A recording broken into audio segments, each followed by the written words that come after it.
2017년 5월 10일 수요일 조용한 지역의 작은 교회. 오후 3시 30분에 처치레인에 있는 시립학교에서 마지막 수업이 끝났다. 16살의 제임스 월시는 정문을 통해 건물을 나와 평소에 귀가길을 걸었다. 학교에서 집까지는 직선거리로 500m가 조금 넘었다. 제임스는 매일 이 길을 정확히 8분에 걸어 돌아왔다. 그는 항상 정확히 같은 시간인 오후 3시 38분에 도착했다. 하지만 그날은 무언가 잘못되었다. 오후 3시 42분에 한 상점의 감시 카메라가 제임스를 마지막으로 포착했다. 그는 상점 앞을 지나 모퉁이를 돌아 사라졌다. 이상한 것은 상점에서 100m밖에 떨어지지 않은 처치레인 교차로에 설치된 다음 카메라가 제임스를 녹화하지 않았다는 것이었다. 나중에 확인한 결과 카메라는 완벽하게 작동하고 있었다. 제임스가 첫 번째 카메라의 시야에서 사라지고 두 번째 카메라에 나타나지 않은 그 2분 동안 무슨 일이 일어났는지가 이 사건의 핵심 수수께끼가 되었다. 오후 4시경 월시 가족 집에서 50m 떨어진 곳에서 경찰이 제임스의 공책을 발견했다. 공책은 아무것도 쓰여 있지 않은 빈 것이었다. 표지가 젖어 있었는데 오후 3시 50분에 가벼운 비가 내리기 시작했기 때문이었다. 이는 제임스가 집에 도착하지 못했고 공책이 즉시 아스팔트에 떨어진 것이 아니라는 것을 의미했다. 제임스의 어머니 마가렛 월시는 실종에 이상할 정도로 빠르게 반응했다. 그녀는 오후 4시 5분에 아들이 상점 카메라에 마지막으로 포착된 지 불과 23분 만에 경찰에 실종 신고를 했다. 이런 경우 부모들은 보통 공황 상태에 빠지기 전에 몇 시간을 기다린다. 마가렛은 왜 기다리지 않았을까? 이웃인 메리 프라이스가 경찰에 중요한 세부 사항을 제공했다. 제임스의 물건이 발견되기 10분 전에 번호판이 없는 흰색 밴이 월시 가족 집 앞에 서 있었다. 운전자는 아무도 알아보지 못했다. 경찰은 가장 명백한 단서부터 시작했다. 최근에 이 지역에 나타난 인물이었다. 그것은 감옥에서 출소한 후 이 작은 도시 가장자리에 정착한 전과자 다니엘 버크였다. 그는 임시직으로 일하며 집들을 수리했고 종종 낡은 흰색 밴을 사용했다. 이웃이 본 것과 거의 똑같은 것이었다. 다니엘은 빠르게 수사기관의 주목을 받았다. 수사관들은 또 다른 이론도 추적했다. 흰색 밴의 운전석에는 버크와 아무 관련이 없는 알 수 없는 운전자가 있을 수 있다는 것이었다. 하지만 아직 이 이론을 확인하거나 반박할 수 있는 목격자는 없었다. 경찰은 도시 외곽에 버려진 캠핑장에 있는 다니엘 버크의 임시 거처 근처에서 그의 밴을 발견했다. 공식적인 수색 영장을 바탕으로 경찰은 차량을 압수하고 철저히 조사했다. 내부에는 군용 로프와 작업용 장갑 한 켤레가 있었다. 로프는 의심을 불러일으켰지만 아직 버크에 대한 직접적인 증거는 없었다. 같은 날 저녁 경찰은 한 슈퍼마켓 주차장의 비디오 녹화를 받았다. 녹화에는 오후 3시 40분에 버크의 흰색 밴이 그곳에 서 있는 모습이 보였다. 주차장은 처치레인에서 2km 떨어져 있었다. 제임스가 그의 경로에서 사라진 시간에 버크의 밴은 물리적으로 월시 가족 집 근처에 있을 수 없었다. 이것은 전과자를 부분적으로 무혐의로 만들었지만 아직 완전한 알리바이를 제공하지는 못했다. 수사는 교착 상태에 빠졌다. 사건은 예상치 못한 애매한 전환을 맞았다. 제임스 월시가 실종된 지 이틀 후에도 경찰은 여전히 사건에 대한 명확성을 얻지 못했다. 수사관들의 관심은 최근에 이 지역에 정착해 즉시 의심을 받게 된 전과자 다니엘 버크에게 집중되었다. 확인된 알리바이에도 불구하고 경찰은 그를 용의자 목록에서 최종적으로 제외하기 전에 그의 이력을 더 자세히 조사하고 그의 삶의 모든 세부 사항을 확인하기로 결정했다. 먼저 경찰관들은 재신문을 실시했다. 왜 이 지역에 있었는지, 제임스가 실종된 날 무엇을 했는지에 대한 질문에 버크는 주저하지 않고 대답했다. 오후 3시 30분부터 4시까지 그는 월시 가족 집에서 약 2km 떨어진 블랙보어 펍의 지붕을 수리했다고 했다.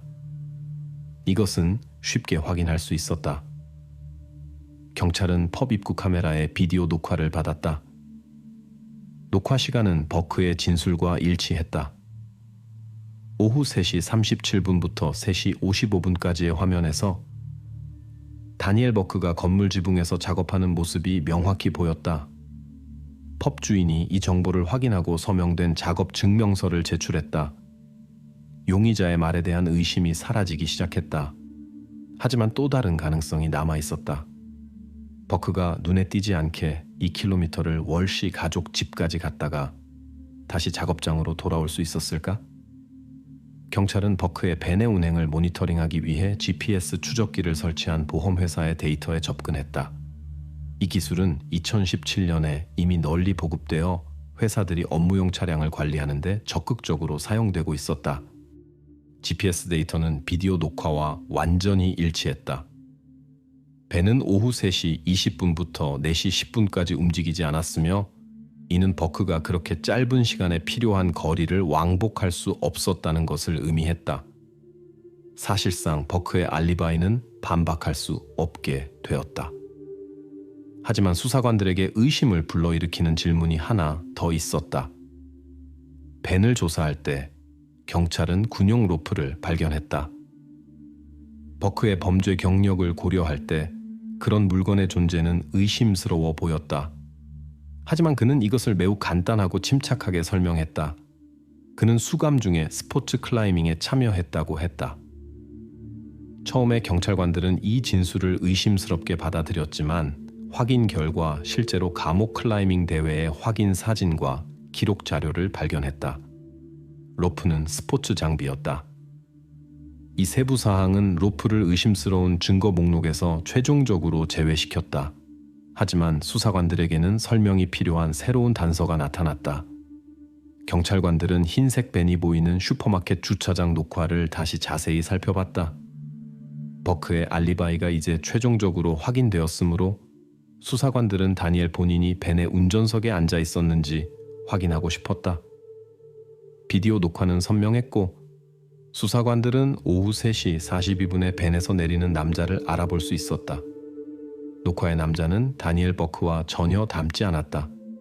다른 키, 다른 체격, 완전히 다른 움직임 방식이었다. 남자는 명백히 긴장한 모습으로 주위를 둘러보다가 도보로 주차장을 떠났고 밴은 저녁까지 그곳에 그대로 두었다. 알 수 없는 운전자가 나타났다. 이 사실은 즉시 경찰을 불안하게 했다. 제임스가 실종된 시간에 벤이 버크에게서 멀리 떨어져 있었다면 벤은 누구 것이었을까? 수사관들은 이 수사 노선을 계속 추적하고 버크를 직접적인 가해자에서 일단 제외하기로 결정했다. 버크는 도시를 떠나지 않는다는 조건으로 석방되었지만 경찰은 아직 그를 완전히 관심 범위에서 제외할 준비가 되지 않았다. 그의 성격, 범죄 경력, 그리고 이 지역에서의 존재는 여전히 경찰의 경계심을 불러일으키는 이유였다. 한편 수사관들은 수색 범위를 확대하기로 결정했다. 알 수 없는 운전자가 이제 새로운 수사 단계의 중심 인물이 되었고 경찰관들은 제임스 주변에서 중요한 세부 사항을 놓쳤는지에 대해 진지하게 생각하기 시작했다. 다니엘 버크는 뒷전으로 밀려났다. 수사는 불가능해 보이는 것, 제임스 월시에 가까운 환경에 집중되었다. 수사관들의 시선은 마가렛 월시가 살고 있는 처치 레인의 집으로 돌아왔다. 아들의 실종에 대한 그녀의 비정상적으로 빠른 반응이 이제 정밀한 조사를 필요로 했다. 경찰 수사관들은 가족의 은행 계좌를 확인하기 시작했다. 공식적인 온라인 요청을 통해 입수한 계좌 명세서, 검토는 예상치 못한 결과를 가져왔다.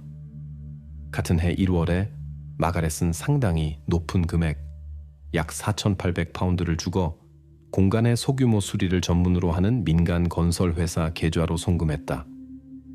소득이 적은 가족에게 이 금액은 상당했다. 월시 가족 집에서 그런 계보수에 대한 이전 언급은 없었다. 이것은 수사관들의 의심과 건설업자를 신문할 필요성을 불러일으켰다. 동시에 경찰관들은 가족이 매주 일요일에 정기적으로 방문하는 지역성 패트릭 교회의 신부와 이야기했다. 또 다른 이상한 세부 사항이 드러났다. 제임스가 실종되기 한 달 전에 마가렛 월시는 교회 창고 열쇠를 요청했다. 그녀는 자선 목적으로 필요하다고 주장했지만 교회는 가족으로부터 그런 행사나 기부에 대한 보고를 받지 못했다. 열쇠는 며칠 후 반납되었지만 신부는 창고에서 어떤 활동도 발견하지 못했다. 열쇠를 빌린 목적은 알려지지 않았다. 수사관들은 마가렛이 자신의 집에 은신처나 비밀방을 준비하고 있을 수 있다고 의심했다. 이 추측을 확인하거나 반박하기 위해 경찰은 송금을 받은 건설회사 소유주에게 직접 접촉했다. 건설업자는 실제로 월시 가족 집에서 작업을 수행했다고 확인했다. 그의 진술에는 건조하고 기술적인 세부 사항들이 포함되었다. 집 지하실의 작은 방을 위한 개보수가 의뢰되었다. 건설업자는 고객이 방의 완전한 방음, 문의 추가 자물쇠의 설치, 벽 보강을 고집했다고 설명했다. 마가렛은 작업 진행을 개인적으로 감독했고 전체 개보수 비용을 현금으로 지불했다. 건설업자는 또한 과정의 사진들을 제공했다. 작업자들이 벽을 뚫고 방음판을 설치하는 모습이었다. 왜 그렇게 강력한 방음이 필요한지 마가렛은 그에게 설명하지 않았고 그는 질문할 필요가 없다고 생각했다. 이렇게 경찰은 비밀 개보수가 실제로 이루어졌다는 확인을 얻었다. 마가렛은 분명히 이웃들과 지인들로부터 이것을 숨기고 불필요한 관심을 끌지 않으려고 했다. 이런 배경에서 대안적인 버전이 생겨났다. 수사관 중 한 명은 제임스가 어머니의 요청으로 의도적으로 사라졌을 수 있다는 추측을 제기했다. 그런 시나리오의 이유는 가족의 빚, 법정 소송, 마가렛과 그녀의 전 남편인 제임스의 아버지 사이의 이혼 후 재산 분쟁일 수 있었다. 마가렛이 아들을 실종자로 보이게 함으로써 양육권 분쟁에서 유리한 위치를 얻기 위해 제임스를 안전한 곳에 숨겼을 수 있다고 추정되었다. 수사관들은 이 가설을 확인하기 시작했다. 하지만 실종 후 나흘 동안 어떤 금전 이동이나 도시를 떠나려는 시도도 없었다는 것이 거의 즉시 밝혀졌다. 제임스는 어디에도 나타나지 않았고 친구들과 연락하지 않았으며 은행 카드를 사용하지 않았고 어머니와도 연락하지 않았다. 자발적 실종 버전은 확인 시간이 지날수록 점점 설득력이 떨어졌다. 마가렛의 집으로 돌아가 지하실을 더 철저히 조사하기로 한 최종 결정은 5월 14일 아침에 내려졌다. 지하실 방을 조사할 때 감식 기술자 중 한 명이 방 뒷부분의 벽에 주목했다. 표면이 의심스럽게 신선하고 매끄러워 보였으며 지하실의 다른 벽들과 뚜렷하게 달랐다. 법의학자들은 석고층을 주의 깊게 확인했다. 그 아래에서 그들은 공동을 발견했다. 약 55cm 곱하기 90cm 크기의 벽감으로 주의 깊게 위장되어 새로운 건축 자재층으로 봉인되어 있었다. 벽감의 내용물은 특별 허가를 기다리느라 아직 열리지 않았지만 이전에 분명히 무언가가 들어있었다는 것이 이미 명백했다. 이것은 벽감 내벽에 수많은 긁힌 자국들이 시사하는 바였는데 이는 손톱이나 다른 물체로 내부에서 표면을 손상시키려고 한 흔적들을 연상시켰다. 흔적의 성격은 자발적인 체류보다는 강제를 더 시사했다. 이 발견은 수사 과정을 극적으로 바꾸었고 수사관들이 더욱 단호한 조치를 취하도록 했다. 감식 기술자들이 발견된 흔적들을 확보하는 동안 경찰관들은 마가렛과 다른 가족 구성원들의 신문을 준비하여 누가 이 방에 대해 알 수 있었는지, 어떤 목적으로 사용되었는지를 이해하려고 했다. 제임스의 실종이 자발적이었다고 믿을 이유가 점점 줄어들었다. 이제 주요 과제는 위장된 벽감에 있었을 수 있는 사람의 운명을 밝히는 것이었다. 마가렛 자신은 지하실 조사 중에 침착하고 냉정하게 행동했으며 어떤 감정도 보이지 않았다. 경찰은 이미 며칠 동안 마가렛 월시 집의 수수께끼 같은 지하실의 모든 세부 사항을 세심하게 기록해왔다. 위장된 벽감이 있는 벽이 수사의 가장 중요한 지점이 되었다. 가족의 비밀이 가장 경험 많은 수사관들이 추정했던 것보다 더 깊다는 것이 명백했다. 모든 형식적 절차를 마친 후 벽을 완전히 해체하기로 결정했다. 벽감을 덮고 있던 얇은 석고층 아래에서 약 4m 길이의 좁은 복도를 발견했다. 공간은 답답하고 약하게 조명되어 있었다. 이 복도 끝에서 경찰관들은 내부에서 거대한 빗장으로 장착된 무거운 강철문을 보았다. 문이 자물쇠가 내부에 있다는 사실은 수사관들을 당황하게 했다. 이것은 그곳에 있던 사람이 자신의 체류를 스스로 통제할 수 있었다는 것을 의미할 수 있었지만 곧 감식 기술자들은 결정적인 세부 사항을 발견했다. 문 외부에는 문이 움직임을 제한하는 금속 고리가 부착되어 있었다.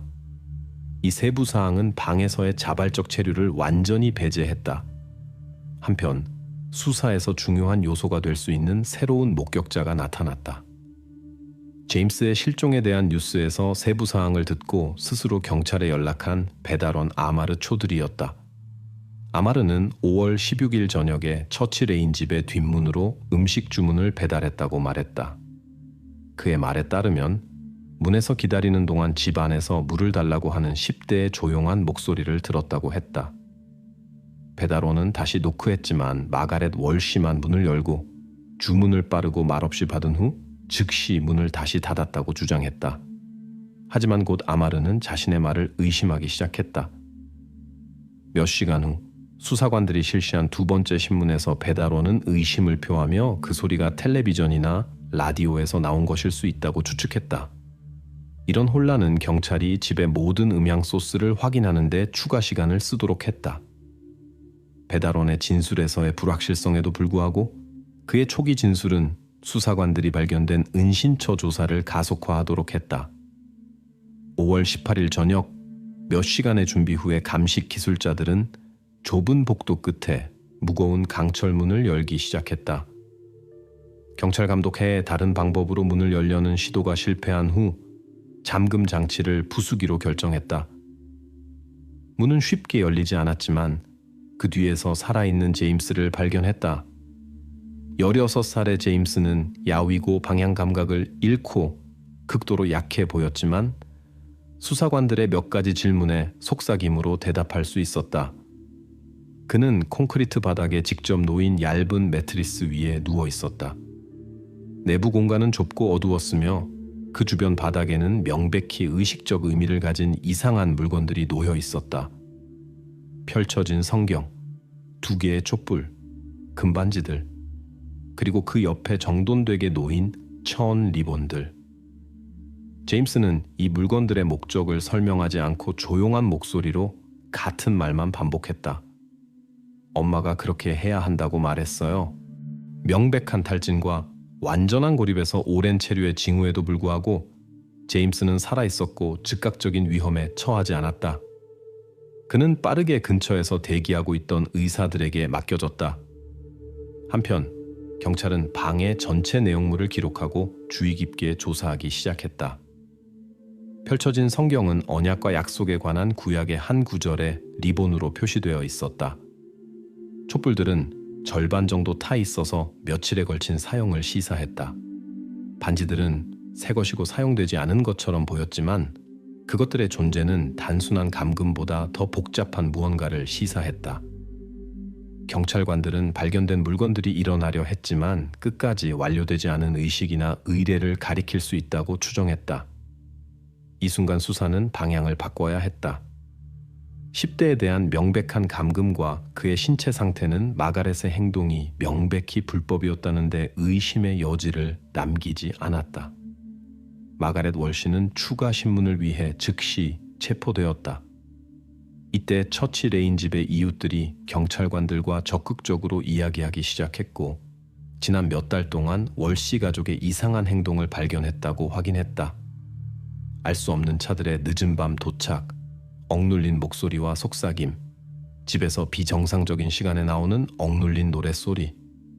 이런 세부 사항들은 범죄의 동기가 처음에 보였던 것보다 훨씬 복잡했다는 경찰의 의혹을 강화했다. 하지만 사건의 명백한 진전에도 불구하고 경찰은 흰색 벤의 원래 수수께끼를 잊지 않았다. 슈퍼마켓 카메라에 포착된 알 수 없는 운전자의 정체는 여전히 밝혀지지 않았다. 수사관들은 모든 실마리를 연결하고 이 남자가 월씨 가족이 숨기고 있던 비밀과 정확히 어떻게 연관되어 있는지 알아내려고 했다. 이제 경찰은 처치 레인 집에서 일어난 일에 진짜 의미를 이해하는 어려운 과제에 직면했다. 수사관들은 이 사건이 표면에 보이는 것보다 훨씬 더 어둡고 깊은 비밀들을 드러낼 수 있다는 것을 준비하고 있었다. 가해자는 제임스의 어머니인 마가렛 월시였다. 법정에서 그녀는 자신의 죄를 완전히 인정하고 수사의 모든 세부 사항을 확인했다. 그녀의 말은 침착하고 명확하게 들렸지만 법정에는 얼어붙은 침묵이 흘렀다. 마가렛은 비밀방에 대한 아이디어가 힘든 이혼 후에 떠올랐다고 말했다. 그녀는 남편과 헤어진 후 자신에게 남은 유일한 가까운 사람으로 여겼던 아들을 잃는 것을 두려워했다. 정기적인 교회 방문과 신앙에서 위안을 찾으려는 시도를 통해 마가렛은 시간이 지나면서 종교적 관념을 점점 왜곡하여 개인적 두려움과 강박적 생각으로 대체했다. 언젠가 그녀는 아들을 영원히 자신 곁에 두는 유일한 방법이 자신이 고안하여 일기장에 적어둔 특별한 의식을 수행하는 것이라고 믿게 되었다. 경찰관들은 5월 19일 아침 마가렛 월시의 개인 일기장을 압수했다. 일기장은 정돈된 기록들로 가득했는데 그 중에서 그녀의 말이 뚜렷하게 읽혔다. 오직 언약만이 우리를 영원히 보호할 것이다. 이 문장은 여러 번 밑줄이 그어져 있었고 옆에는 날짜들과 필요한 준비에 대한 메모들이 있었다. 수사관들은 마가렛이 사전에 이것을 준비했으며 의식이 우연이 아니라 신중하게 계획된 사건이었다는 것을 확인했다. 이 사건에서는 인기 있는 매트페이 시스템을 통해 결제된 온라인 상점 영수증들도 역할을 했다. 영수증에는 제임스가 실종되기 몇 주 전에 주문된 금반지들과 레이스 식탁보가 기록되어 있었다. 이 사실은 의식이 특별한 주의와 오랜 사전 계획으로 준비되었다는 것을 명확히 보여주었다. 마지막으로 슈퍼마켓 근처 카메라에 포착된 흰색 밴의 신비한 운전자의 정체도 밝혀졌다. 그것은 개인 주문으로 정기적으로 건축 자재와 가구를 배달하는 단순한 고용된 작업자로 밝혀졌다. 운전자는 인터넷에 게시된 광고를 통해 마가렛에게 고용되었다. 결제는 전적으로 현금으로 이루어졌다. 거래의 모든 세부 사항은 수사 과정에서 경찰이 공식적으로 받은 왓츠앱 채팅 기록에서 발견되었다. 또한 교회 장부와 교구 의사록에 대한 확인이 실시되었다. 정기적인 방문에도 불구하고 신부는 마가렛이 계획하고 있는 것에 대해 전혀 알지 못했다. 그녀가 자신의 지식 없이 교회 열쇠의 복사본을 만들었다는 것이 밝혀졌다. 신부나 교구민들에게는 그녀의 의도나 행동에 대한 어떤 증거도 없었다. 마지막 법정 심리는 2017년 12월에 열렸다. 이때 제임스는 신체적으로 완전히 회복되었지만 심리학자들이 확인한 바에 따르면 그의 감정 상태는 여전히 진지한 관찰이 필요했다. 법정에서 마가렛은 차가운 거리감을 유지했고 거의 무관심해 보였다. 판사가 일어난 일의 완전한 버전을 낭독할 때 법정에 많은 사람들이 시선을 돌렸다. 판결 선고 순간에 마가렛은 갑자기 제임스를 향해 돌아서서 그와 이야기하려 했는데 이해할 수 없는 말들을 중얼거리며 그를 향해 손을 뻗었다. 아버지와 심리학자 옆 첫 번째 줄에 앉아있던 제임스는 한마디도 하지 않고 어머니에게서 고개를 돌렸다. 이 몸짓은 마가렛이 마침내 낙담의 징후를 보이고 침묵하게 된 마지막 지점이었다. 판결은 엄격하고 명확했다. 법원은 마가렛 월시에게 범죄의 특별한 잔혹성과 신중한 준비를 강조하며 15년의 징역형을 선고했다. 추가로 첫 3년의 일반 교도소 복역 후 중급 보안 정신병원으로 이송되어 의무 치료를 받도록 결정되었다. 판결 선고 후 제임스 월시는 아버지와 심리학자와 함께 법정을 떠났다. 출구에서 그는 기자들과 이야기하지 않았고 침묵했으며 피곤해 보였다. 법정 절차의 종료에도 불구하고 이 이야기의 많은 세부 사항들은 전문가들과 대중 사이에서 계속 논의의 대상이 되었다. 일부는 마가렛의 행동을 깊은 정신 장애와 종교적 관념의 광신적 왜곡의 결과로 규정했다. 다른 이들은 조작적 행동과 전 배우자에 대한 의식적 복수 버전을 선호했다. 수사관들과 법원이 밝혀낸 모든 세부 사항에도 불구하고 일부 질문들은 공식적으로 답변되지 않은 채 남아있어 불쾌한 불확실성과 불편함의 뒷맛을 남겼다. 그럼에도 불구하고 이 사건에서 가장 중요한 것은 최종적으로 해결되었다.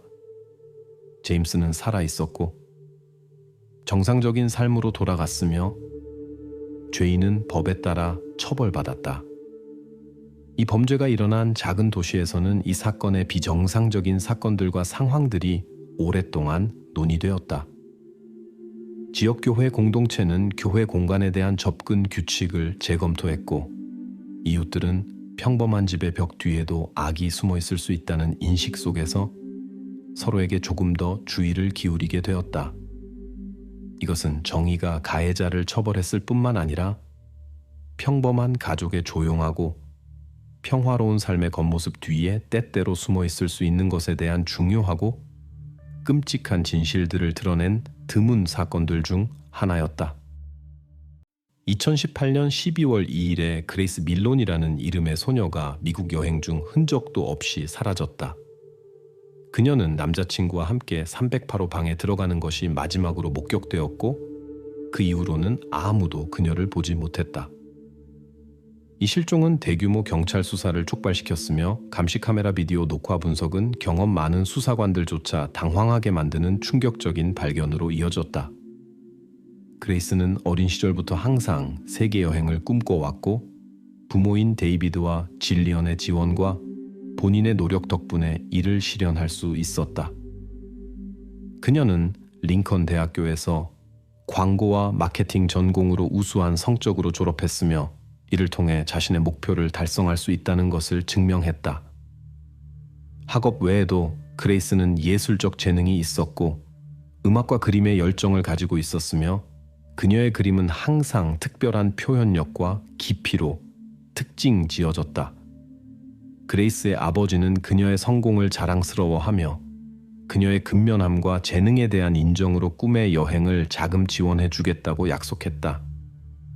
그래서 그녀의 또래들, 심지어 정규직을 가진 성인들에게도 너무 먼 것처럼 보였던 세계 여행의 꿈이 그레이스에게는 그녀의 노력과 가족의 지원 덕분에 현실이 되었다. 유명한 사업가인 데이비드 밀론에게는 딸에게 그런 선물을 주는 것이 어려운 일이 아니었다. 성공적인 경력 덕분에 그의 재산은 100만 파운드로 평가되었다. 그레이스는 대학 졸업 후 아버지의 사업에 합류하여 회사 발전에 도움을 주려고 계획했다. 하지만 비즈니스 세계와 성인 생활에 뛰어들기 전에 그녀는 자신의 꿈을 실현하고 싶었다. 세계 여행을 하는 것이었다. 그리고 그 순간이 왔다. 그녀는 남미에서 모험을 시작하기로 결정하고 페루를 선택했다. 그레이스는 런던 히드로 공항에서 페루로의 출발을 알리는 비디오를 시작으로 소셜 네트워크에서 여행의 모든 단계를 공유했다. 그레이스가 리마에 도착하자마자 그녀는 즉시 전 세계에서 온 다른 여행자들과 함께 유명한 관광지 앞에서 여러 장의 사진을 찍었다. 페루에서 그녀는 한 달 반을 보냈고, 신비로운 잉카의 도시 마추픽추, 티티카카 호수, 그리고 깊이와 아름다움으로 인상적이며 세계에서 가장 깊은 협곡 중 하나로 여겨지는 콜카 협곡을 볼 수 있었다. 2018년 11월 말 그녀는 페루 수도의 공항에서 핸드폰 카메라로 찍은 사진을 소셜 네트워크에 게시했는데, 사진 설명에는 안녕히 페루라고 적혀 있었다. 이것은 그녀의 다음 목적지가 뉴질랜드라는 것을 의미했으며, 그곳에서 열흘을 보내며 그 장소들의 아름다움을 즐기고 싶어 했다. 소셜 네트워크의 스크린샷에 따르면 그레이스가 뉴질랜드에서 방문한 첫 번째 인상적인 장소는 링고 고지였다. 이 고준 베이 반도에 위치하며 이 나라의 최북단 지점이다. 이곳은 아름다운 전망과 온화한 기후로 유명하며 많은 관광객들을 끌어들인다. 개시 다음 날인 11월 30일, 그레이스는 뉴질랜드 최대 도시인 오클랜드에 도착했다. 그녀는 12월 2일에 해당하는 자신의 생일을 이곳에서 축하하기로 결정했다.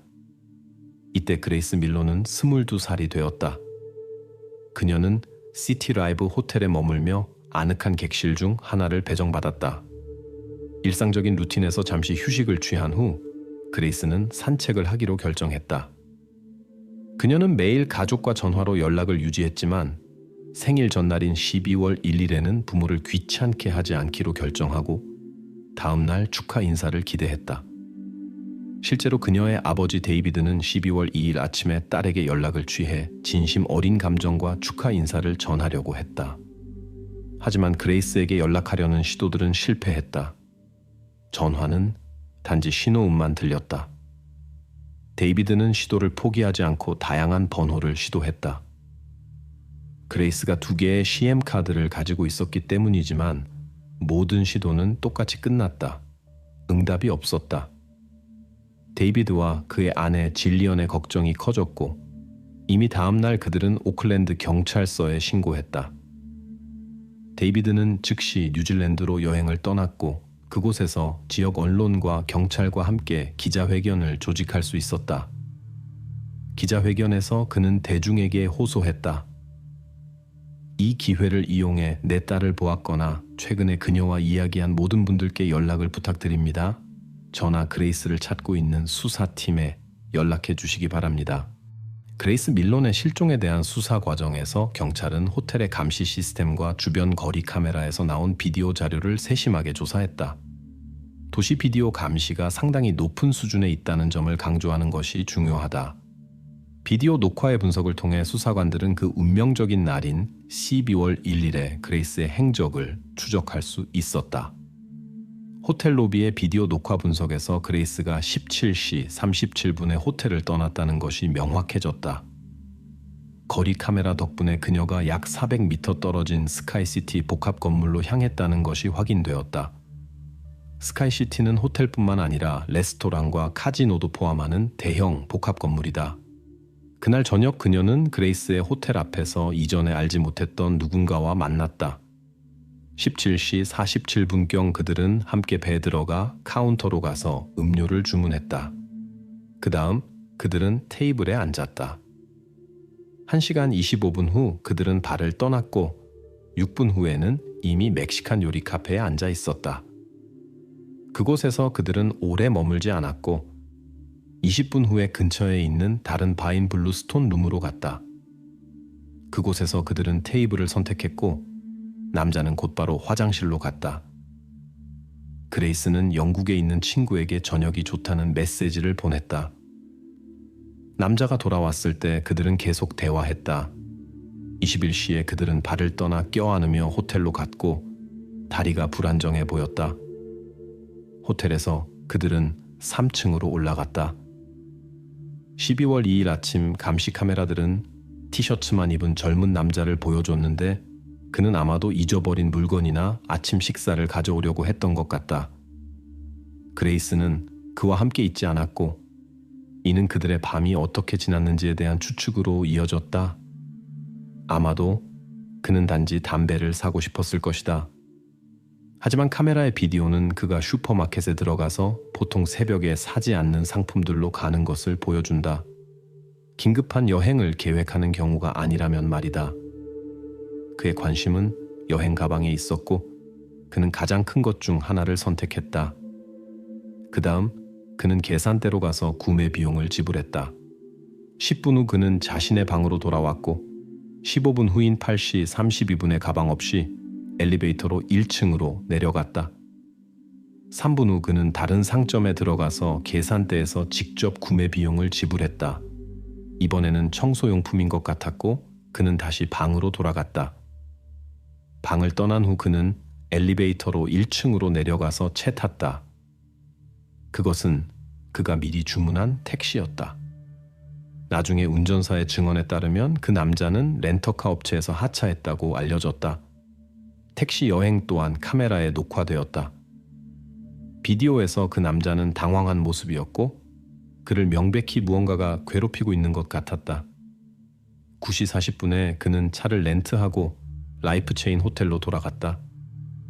그레이스의 방으로 돌아간 후 약 4시간 후에 그는 방을 떠났다. 시간은 14시 53분이었다. 그가 그레이스에게 끔찍한 일을 저질렀고 그녀를 데려가려고 계획했다고 생각할 수 있었지만 대신 그는 다음 바로 가서 다른 소녀와 만났다. 그들은 함께 마셨고 그 후 남자가 돈을 지불하고 그들은 함께 바를 떠났다. 시계는 15시 57분을 가리켰다. 4시간 후 그는 시티라이프 호텔로 돌아가서 방으로 올라갔다. 하지만 몇 분 후에만 그는 다시 호텔을 떠났다. 이번에는 그가 다른 상점에서 카페 청소 기계를 선택하는 것이 카메라에 포착되었다. 그 다음 그는 다시 호텔로 갔다.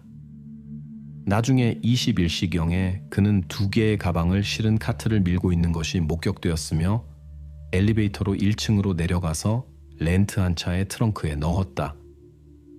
12월 3일 이른 아침, 카메라들은 그가 상점에서 삽을 사는 것을 보여줬다. 그의 다음 방문은 드라이클리닝 업체였으며 그곳에 자신의 옷을 가져갔다. 0시 9분에 그는 세차장에서 직접 자신의 차를 씻었다. 2018년 12월 5일에 26살의 현지인 제시 심슨이 체포되었다.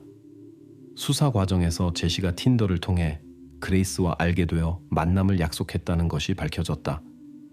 그는 12월 1일에서 2일로 넘어가는 밤을 그녀와 함께 보냈지만 이른 아침에 그녀의 방을 떠났고 그 이후로는 그녀를 보지 못했다고 진술했다. 물론 수사관은 카메라가 스카이시티 복합 건물에서의 그의 모든 움직임을 포착했다고 지적하며 그레이스에게 무슨 일이 일어났는지 그리고 그녀의 시신이 어디에 있는지 시인하라고 요구했다. 잠시 침묵 후 제시는 자신이 아는 모든 것을 말했고 혐의를 이해하지 못한다고 말했다. 수사관은 그에게 생각할 시간을 주고 동료들과 함께 그레이스의 방을 다시 조사하러 갔다. 첫 번째 조사에서는 의심스러운 것이 발견되지 않았다. 이번에는 그들은 제거하려고 시도했더라도 혈흔을 밝혀내는 특수물질을 사용하기로 결정했다. 그날 밤 제시는 방에서 발견된 흔적들에 대해 질문받으며 다시 신문받았다. 화학물질의 빛은 카펫에 숨겨진 맨발 자국들을 드러냈고 이는 사진으로 기록되었다. 그에 대한 증거들이 점점 더 압도적이 되었다. 혐의에 대한 답변으로 그는 그날 저녁인 12월 1일에 대해 이야기하기 시작했다. 산책 후 그와 그레이스는 그녀의 방으로 갔고 그곳에서 그녀가 그레이의 50가지 그림자에서 영감을 받아 새로운 것을 시도해보자고 제안했고 그는 이전에 해본 적이 없었지만 동의했다고 했다. 그의 말에 따르면 모든 것이 잘 진행되었고 그레이스는 쉬기 위해 누웠고 그는 불편함을 느끼며 욕실에서 잠들었다고 했다. 아침에 깨어났을 때 그는 그레이스가 움직이지 않는 것을 발견했고 두려워서 경찰에 신고하지 않고 흔적을 지우기로 결정했다고 했다. 하지만 경찰은 그의 진술에서 모순을 발견했다. 채팅 기록들은 그가 특정 인물을 선택하지 않고 미리 무언가를 계획했을 가능성을 시사했으며 오히려 행위 자체를 추구했다는 것을 나타냈다. 수사 중에 제시 심슨이 그레이스 밀론의 실종 6개월 전에 다른 여성과 소통했다는 것이 알려졌다. 그들은 12월 초에 만날 약속을 했지만 그녀가 개인적인 사정으로 마지막 순간에 만남을 취소했다. 이것이 제시로 하여금 그레이스에게 관심을 돌리게 했다. 그의 휴대폰 위치 데이터에 따르면 그는 밤 1시경에 오클랜드 중심께서 서쪽으로 15km 떨어진 산에 있었다. 그레이스가 실종된 지 일주일 후 그녀는 같은 산악 지역에서 발견되었으며 땅속 가방 안에 숨겨져 있었다. 12월 13일에 이 장소 근처에서 제시가 12월 2일에 구입한 삽이 발견되었다. 심슨은 그레이스 밀론의 죽음에 대해 유죄를 인정하지 않았으며 이는 뉴질랜드에서 큰 공공 반향을 일으켰다. 2018년 12월 10일에 이 나라의 총리인 제신다 아던이 밀론 가족에게 공식적으로 사과했으며 그레이스가 안전하다고 느꼈어야 했다고 강조했다. 2020년 2월 21일에 법원은 그에게 17년 후 가석방 가능성이 있는 종신형을 선고했다. 법정에서 이전에 그와 만난 적이 있는 3명의 여성이 증언했으며 그를 관계에서 지배적이라고 묘사했다. 2020년 3월 18일에 심슨이 판결에 대해 항소하려고 한다는 것이 알려졌다. 항소 재판은 2020년 8월 6일에 오클랜드에서 시작되었다. 그레이스의 아버지 데이비드 밀로는 재판 1개월 전에 암으로 사망했다. 2009년 1월 20일 저녁, 카티아 시노비에바가 직장에서 집으로 돌아왔다. 그녀의 아파트에서 그녀는 이웃인 막심 글라바츠키와 그의 친구 유리 마모노프가 흥겨운 밤을 보낸 후 텔레비전 프로그램을 보며 식사를 즐기고 있는 것을 발견했다. 남자들은 카티아에게 자신들의 요리 창작품을 맛보라고 제안했다. 감자와 양파로 만든 요리로 황금빛 갈색으로 맛있게 구워진 것이었다. 그 요리의 절묘한 맛을 즐기면서 그녀는 이 저녁 식사가 전날 밤의 비극적인 사건과 연관되어 있다고 상상할 수 없었다. 막심과 유리는 그녀에게 범죄가 바로 이 아파트에서 저질러졌고 그 요리가 그들의 무고한 희생자의 유해로 만들어졌다는 것을 숨겼다. 2009년 러시아의 문화 중심지인 상트페테르부르크에서 카리나라는 16살 소녀가 부모와 함께 소박한 환경에서 살고 있었다. 그녀는 11학년에 다니고 있었고 뛰어나게 공부하려고 노력할 뿐만 아니라 방과 후 시간을 내어 전단지를 배포하며 가족에게 경제적 부담을 주지 않으려고 했다. 예술과 문학에 대한 사랑이 그녀의 마음에서 특별한 자리를 차지했다. 카리나는 러시아의 유명한 연극 학교에 입학하여 나중에 미국에서 배우로서 경력을 쌓는 꿈을 꾸었다. 자신의 야망을 실현하기 위해 그녀는 영어 공부에 몰두했고 학교 생활에 적극적으로 참여했으며 번 돈을 연극 공연 관람에 사용하여 자신의 꿈에 더 가까이 다가가려고 했다. 카리나의 예술에 대한 사랑은 필연적으로 그녀를 음악, 특히 록 음악에 대한 열정으로 이끌었다. 자신의 돈을 벌 수 있게 되면서 그녀는 록 콘서트의 단골 관객이 되었다. 16살 때 그녀는 이런 콘서트 중 하나에서 특정 서클에서 알려진 페테르부르크 밴드 쉐리의 리더인 19살 막심을 만났다. 막심은 밝고 별난 성격의 인물로 고딕신에 속해 있었고 여자들에게 인기가 있었으며 수많은 짧은 연애에도 불구하고 진지한 관계를 찾지 않았다. 엄격하게 자란 카리나는 비밀스런 연정에도 불구하고 그에게 친구 관계만을 제한할 수 있었다. 그녀는 막심에게서 영감을 받아 그를 위해 시를 쓰고 그의 스타일을 모방하려고 시도했으며 그를 자신의 친구로 여겼다. 2009년 1월 19일은 카리나에게 평범한 하루였다. 아침에 학교에 가서 점심을 먹기 위해 집에 돌아온 후 친구와 함께 일하러 갔다. 저녁에 그녀는 어머니와 친구 집에서 자기로 약속했는데 집에 없는 컴퓨터로 역사 과제를 한다는 핑계였다. 어머니는 딸을 보내는 것이 마음에 들지 않았지만 카리나의 학교에 대한 진지한 태도를 알기 때문에 동의했다. 카리나는 다음날 아침 7시에 집에 돌아와 학교 갈 시간에 맞춰 준비하겠다고 약속했다. 그날 밤 나디아는 설명할 수 없는 불안감과 영원함의 느낌으로 가득했다. 딸이 집에 없는 것은 그녀에게 이상한 일이었고 괴로운 예감이 그녀를 잠들지 못하게 했다. 새벽녘이 되어서야 나디아는 잠시 잠들 수 있었지만 곧 알람이 울렸고 직장 갈 준비를 할 시간이었다. 가장 먼저 그녀는 카리나의 방에 가서 밤이 어땠는지 학교 준비를 다 했는지 확인했지만 소녀는 없었다. 카리나는 항상 약속을 지켰기 때문에 나디아는 즉시 가능한 사고들에 대해 걱정하게 되었다. 야간 근무에서 돌아온 남편은 즉시 나디아와 합류했고 함께 그들은 딸의 친구들과 지인들에게 전화를 걸기 시작했다. 그들은 카리나가 밤을 보내기로 한 친구에게 빨리 연락했지만 그 친구는 소녀가 숙제를 마친 후 바로 집으로 갔다고 말했다. 카리나의 행방에 대한 구체적인 정보를 얻지 못한 부모들은 즉시 경찰서로 갔다. 그러나 경찰은 그저 어깨를 으쓱하며 무관심하게 답했다. 당신 딸이 집에 안 온 첫 번째 아이라고 생각하세요? 그냥 기다리세요. 카리나의 부모는 기다릴 수밖에 없었다. 하지만 그녀는 집에 돌아오지 않았다. 경찰에 신고한 며칠 후 적극적인 수색 작전이 시작되었다. 온 도시에 그녀의 사진이 담긴 전단지가 배포되었고 친척들과 친구들은 도울 수 있는 모든 사람에게 그녀에 대해 이야기했으며 구조팀은 그녀를 산채로 찾기를 희망하며 모든 구석을 수색했다. 2주일 후 상트페테르부르크의 모스크바 지구에 있는 황무지에서 끔찍한 내용물이 담긴 꾸러미가 발견되었는데 그 내용에 대해서는 유튜브에서 말할 수 없지만 아마 여러분도 상상할 수 있을 것이다. 며칠 후 다른 도시 쓰레기 처리장에서 셀로판에 조심스럽게 포장된 또 다른 끔찍한 발견이 있었다. 의학적 검사에서 실종된 카리나의 것으로 보이는 젊은 소녀의 유해임을 확인했다.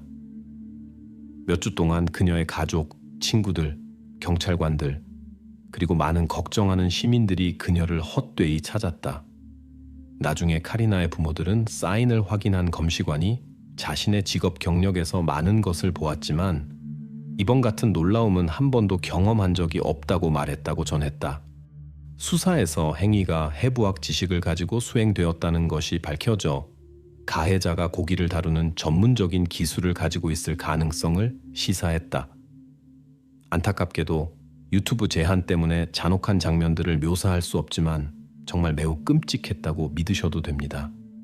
수사관들의 관심을 특히 끈 것은 발견된 꾸러미에서 일부 부분이 빠져 있다는 것이었다. 주요 질문들은 이 부분들이 어디로 사라졌을 수 있는지, 그리고 그것들을 제거한 동기가 무엇인지에 관한 것이었다. 왜 이런 일이 일어났는지에 대한 많은 추측들이 있었지만 아무도 그들이 결국 발견하게 될 진실을 상상할 수 없었다. 새로운 단서를 찾기 위해 수사관들은 다시 소녀의 친구들과 지인들을 신문하기 시작했다. 그리고 갑자기 그녀가 그날 저녁을 보냈다고 했던 친구가 원래 진술을 바꾸었다. 그녀는 주현절 저녁에 숙제를 마친 후 집에 가지 않고 그녀와 함께 만남에 갔다고 고백했다. 카리나가 친구 집에 있는 동안 그녀의 휴대전화에는 술에 취한 것 같은 누군가로부터 끊임없이 전화가 왔다. 곧 그것이 막심이라는 것이 밝혀졌고 그는 그녀를 집들이 파티에 초대했다. 친구는 그곳의 그룹과 다른 견해 때문에 가기를 꺼려 했지만 카리나는 글라바츠키들이 그녀에게 보여준 애정을 고려하여 친구를 지원하기 위해 행사에 참여하기로 결정했다. 파티 참가자 중 한 명이 나중에 말하길 카리나가 동의한 후 막심이 기뻐하며 고기가 곧 올 것이다 라고 발표했다고 했는데 그 순간 그의 말의 심각성을 깨닫지 못했다. 파티가 이미 한창인 아파트에 도착했을 때 소녀들도 연회에 합류했다. 1시간도 채 지나지 않아 막심은 카리나에게 더 개인적인 대화를 위해 화장실로 물러나자고 제안했다. 그 선택은 친구에게 매우 불쾌했고 막심이 너무 이상해 보였다. 그녀는 카리나를 집으로 돌아가도록 설득하려고 했지만 카리나는 그녀의 경고를 무시하고 막심을 따라갔다. 혼자 남겨진 친구는 파티를 떠나기로 결정했다. 수사관들의 신문에서 그녀는 나중에 왜 이 정보를 더 일찍 공유하지 않았는지 설명하는데 어려움을 겪었다. 그날 저녁 카리나가 바쁠 때 그곳에 있던 친구 중 한 명이 막심의 전화를 받았다. 친구는 카리나가 나중에 전화를 걸겠다고 약속했지만 막심은 그녀를 찾아내서 그녀와 결판을 내겠다고 위협했다. 아마도 이 친구는 막심에 취한 친구들의 위협 때문에 가능한 결과를 두려워해서 경찰과 이야기하는 것을 두려워했을 것이다. 친구가 새로운 정보를 공개했을 때 수사관들은 카리나의 전화 통화 기록을 얻었고 이것은 그녀가 1월 19일 늦은 밤에 막심 글라바츠키흐와 마지막으로 통화했다는 것을 확인해 주었다. 이 통화 후에는 아무도 그녀와 연락할 수 없었고 곧 그녀의 휴대전화가 꺼졌다. 수사팀은 카리나가 마지막으로 살아있는 모습을 보인 아파트로 향했다. 그곳에서 그들은 막심이 방을 빌렸던 아파트의 소유자인 예카테리나 시노비에바의 영접을 받았다. 막심은 며칠 전에 고향으로 돌아갔기 때문에 그때는 없었다. 예카테리나는 카리나 친구의 진술을 확인해 주었다. 막심의 전화와 고기가 곧 올 것이라는 그의 발표 후 소녀들은 잠시 더 함께 있었다. 그 다음 막심과 카리나는 화장실로 갔고 친구가 떠난 후 막심은 다른 사람들에게 그와 카리나가 혼자 있고 싶다며 헤어질 시간이라고 말했다. 파티 후에는 아파트 주인과 막심의 절친한 친구인 유라만 남았다. 유라가 왜 남았는지 소녀는 설명할 수 없었다. 직장에 가기 전에 잠이 필요했던 예카테리나는 잠자리에 들었다. 그녀는 한밤중에 화장실에서 나는 이상한 소리와 물소리를 기억했다. 무슨 일인지 확인하려고 했을 때 유라가 그녀를 말리며 연인들이 단지 자신들의 일에 전념하고 있다고 설득했다. 아무것도 모른 채 카티아는 자신의 침대로 돌아갔다. 아파트의 후속 수색에서 충격적인 세부 사항들이 드러났다. 욕조 아래에서 빨간 얼룩들이 발견되었고 냉동고에는 이전에 발견된 것과 비슷한 셀로판 봉지에 쌓인 고기가 있었다. 예카테리나가 냉장고의 내용물을 보았을 때 그녀는 메스꺼움을 느꼈다. 그녀는 20일에 직장에서 돌아와 막심과 유라가 감자와 양파를 넣은 고기를 권했다고 말했다. 고기가 어디서 왔는지 물었을 때 남자들은 서로 바라보며 아침에 샀다고 주장했고 일부는 요리하고 나머지는 냉동고에 보관했다고 했다.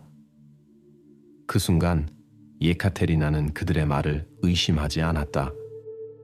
그녀의 이야기는 경험 많은 수사관들조차 불편하게 만들었다. 예카테리나는 막심이 카리나에 대한 자신의 끔찍한 계획들에 대해 반복해서 말했던 것을 기억했는데 유튜브 제한 때문에 직접 말할 수 없지만 어떤 것들인지 이해하시길 바란다. 하지만 이런 순간들에서 이런 위협들을 들었던 다른 사람들처럼 그녀는 그것들을 농담으로 받아들이고 중요하게 여기지 않았다. 그녀가 얼마나 틀렸는지. 도시 소스노비보르에서 범죄를 저지른 며칠 후 범죄 혐의를 받은 19살 막심 글라바츠키흐가 경찰에 체포되었다. 그의 친구인 20살 유리 몰차노프는 조금 늦게 크론시타트에서 잡혔다. 수사관들이 그들을 추적하고 있다는 것을 깨달았을 때 남자들은 집을 떠나 도망치려고 했지만 곧 책임을 지게 되었다. 수사 중에 글라바츠키흐가 이미 친척에 대한 위협과 동물 학대로 당국의 주목을 받았지만 이 사건들은 기각되었다는 것이 밝혀졌다. 그는 또한 정신장애로 정신병원에서 치료를 받았다. 막심이 정육점 경험이 있다는 것이 확인되어 칼 다루는 능력을 설명해 주었다. 글라바츠키흐와 달리 몰차노프는 어두운 과거가 없었다. 꽃집에서 일하던 그는 그들 둘 중 부차적인 인물이었고 글라바츠키흐보다는 추종자에 가까웠다. 두 용의자가 모두 구금되었을 때 그들은 진술을 바꾸기 시작했고 시간이 지남에 따라 계속해서 바뀌었다. 각자는 범죄에 직접 연루되지 않고 단지 친구가 흔적을 지우는 것을 도왔다고 주장하며 죄책감에서 벗어나려고 했다. 하지만 수사관들은 점점 더 범죄가 신중하게 계획되었고 두 가해자 모두 연루되어 있다고 보는 쪽으로 기울었다. 그들의 계획에 따르면 글라바츠키흐가 화장실에서 3번 재채기를 하여 몰차노프에게 시작 신호를 주기로 되어 있었다. 글라바츠키흐가 그날 밤 카리나에게 나쁜 일을 할 의도였다는 소문이 있었는데 유튜브 지침 때문에 그것에 대해 말하지 않겠다. 저항을 경험하는 데 익숙하지 않았던 막심은 카리나가 저항하자 화를 냈다. 그는 그녀를 화장실로 밀어넣고 유리에게 신호를 보냈다. 이 순간 예카테리나 시노비에바는 화장실에서 이상한 소리를 들었다. 몰차노프가 그 방에 들어갔고 글라바츠키흐가 카리나를 붙잡고 있는 동안 그들은 범죄를 저질렀다. 범죄를 저지른 후 남자들은 냉정하고 체계적으로 모든 것을 조각으로 나누어 고기를 다른 봉지에 포장하고 도시 전역에 배포했다. 일부는 쓰레기통에, 다른 것들은 버려진 장소에. 그들은 누군가 발견하기 전에 야생 동물들이 증거를 파괴하기를 바랐다. 그들의 음울한 행위를 마친 후 범죄자들은 돌아와서 욕조의 흔적을 청소하고 아무 일도 없었던 것처럼 잠자리에 들었다. 아침에 배고픔에 이끌려 그들은 냉동고에서 고기 한 조각을 꺼내어 의심스러운 냄새를 덮기 위해 향신료를 풍부하게 뿌리고 감자와 양파와 함께 준비했다. 같은 요리를 나중에 친구에게 권했다. 그들의 행동 동기에 대한 질문에 막심 글라바츠키흐는 그들이 단지 배고팠고 집에 먹을 것이 없었다고 설명했다. 게다가 그의 말에 따르면 그들은 항상 그런 고기의 맛이 궁금했다고 했다. 소녀의 개인 소지품들은 버리지 않기로 결정했다. 일부는 자신들이 사용했고 나머지는 지인들에게 팔았다. 2010년 5월 법정에서 유리 마모노프와 막심 글라바츠키흐가 피고인으로 판결을 받았다. 둘 다 범죄에 대해 유죄 판결을 받았고 각각 18년과 19년의 징역형을 선고받았다. 법원은 또한 그들이 소녀의 부모에게 정신적 고통에 대해 100만 루블과 물질적 손해배상으로 21,000 루블을 지불해야 한다고 결정했다. 피해자의 친척들은 판결에 불만족하며 가해자들이 종신형을 받아야 했다고 생각했다. 진심 어린 후회를 보이고 소녀 가족에 대한 죄책감을 만회하려고 하는 대신 막심 글라바츠키흐는 그들이 배고플 때 고기를 어떻게 준비하고 식욕을 가지고 먹었는지 자세히 묘사하며 그들의 고통에 대한 경멸을 계속했다. 하지만 카리나 가족의 시련은 그것으로 끝나지 않았다. 판결 후 글라바츠키흐는 항소를 시작했고 카리나의 어머니가 자신의 명예와 존엄성을 훼손했다는 이유로 반소를 제기했다. 범죄의 폭로와 죄인들의 처벌에도 불구하고 그는 이런 소송들 중 어느 것도 이길 수 없었다. 카리나의 운명은 선정적인 헤드라인과 함께 오랫동안 언론에 남아 있었다. 하지만 그녀의 가족들은 그녀가 단지 자신의 우상을 존경했을 뿐이라고 강조하며 그녀의 비공식 집단 소속에 대한 모든 추측을 단호히 거부했다. 인터넷 포럼에서는 글라바츠키흐의 고딕 하위 문화와의 연관 가능성과 범죄 날짜, 주현절을 고려할 때 범죄가 의식적 성격을 가질 수 있다는 추측이 있었는데 많은 사람들에게 우연이 아닌 것으로 보였다. 하지만 공식 수사에서는 이를 우연으로 설명했다. 아르항엘스크 지역의 엄격한 구금 교정시설에서 형을 복역하던 유리 몰차노프는 재판 중에 그를 지지했던 친구들에게 빨리 잊혔다. 철창 뒤에서 9년 이상을 보낸 후 그는 더 온화한 조건의 시설로 이송을 시도했지만 실패했고 그 다음 조건부 조기 석방을 희망하며 형을 강제 노동으로 전환하기를 바라며 판결 재검토를 시도했다. 하지만 저질러진 범죄의 심각성을 고려하여 그의 신청들은 거부되었다. 감옥에서 막심 글라바츠키의 삶은 특별한 전환을 맞았다. 그는 축제에서 유명한 히트곡들을 커버하는 록밴드를 만들었다. 소셜 네트워크에서 그들의 공연 비디오들은 감옥 당국이 그의 취미를 지원했다는 것을 보여주었고 이전 밴드 쉐리의 팬들은 편지와 소포를 보내며 지지하면서 그를 계속 기억했다. 감옥에서 막심은 또한 체포 전부터 그의 팬이었고 그를 적극적으로 지원했던 소녀 디아나와 결혼했다. 3월 24일에서 25일로 넘어가는 밤에 막심은 환생에 대한 유서를 남기고 세상을 떠났다. 하지만 친구들과 친척들은 그가 곧 석방되기를 꿈꾸고 있었기 때문에 그가 자발적으로 떠났다고 믿기를 거부했다.